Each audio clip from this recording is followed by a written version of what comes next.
昨天武汉肺炎的确诊病例暴增了23例，所以在台湾这边的确诊人数已经达到了100人。而昨天这23例当中，指挥官陈时中就说了，有3例让他们是高度关注，也真的是很担心。我们来看看这3例出了什么样的问题，包括这案84，他是一名20多岁的发籍男子。他是3月12号来到台北这边来北部这边旅游，到3月16号的时候发烧就医，但是因为他是从法国这边来到台湾来，所以你想象一下，这4天他会去哪里？当然是到处走，要来看看台湾的景点，所以他的足迹也让他们医疗人员十分的烦恼。另外还要来关注的是案95，她是一名20多岁的台湾女性，她3月6号的时候跟她的老公一起到巴厘岛来游玩，但其实玩了4天，也就是3月10号的时候，她发现有一些喉咙痛以及轻微发烧。但我觉得很可恶的是，她3月12号回到台湾的时候，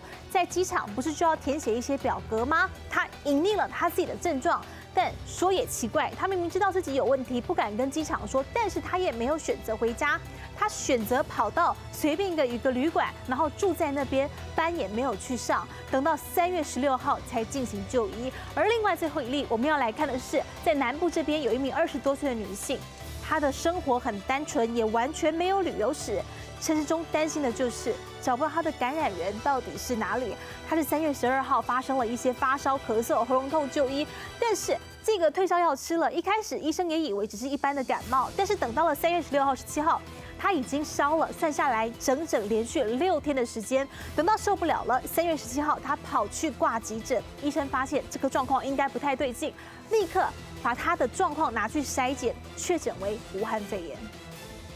因为有3例哈，它上面那种空的时间比较长。好，所以我会比较担忧。指挥官忧心不是没理由，因为18号一口气暴增23例，其中这3例真的风险高。个案84， 20多岁法国男性，3月12号入境台湾，16号发烧采检。个案95， 20多岁女性跟先人到印尼巴厘岛自由行7天，12号返台前2天就有喉咙痛、咳嗽，入境时没有发烧。如果有确实填写健康声明卡，照理说应该就要采检，而不是等到3月16号。这2例都在社区4天，就怕引发社区感染。专家建议赶紧加强落实社区防疫。社区的坚实的防护网，第一个就是感染者呢要不出门，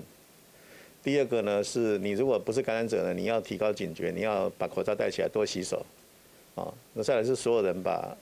环境清理干净。另外，值得关注的是没有旅游史的第100例，这是一名20多岁女性，没有出国，3月12号有症状到诊所就医，医师说是一般感冒，16号发烧咳嗽再度就医，17号呼吸困难到大医院挂急诊，18号凌晨收治到负压隔离病房，家人暂时没有症状，而且他生活单纯，感染源待厘清。初步的资料是看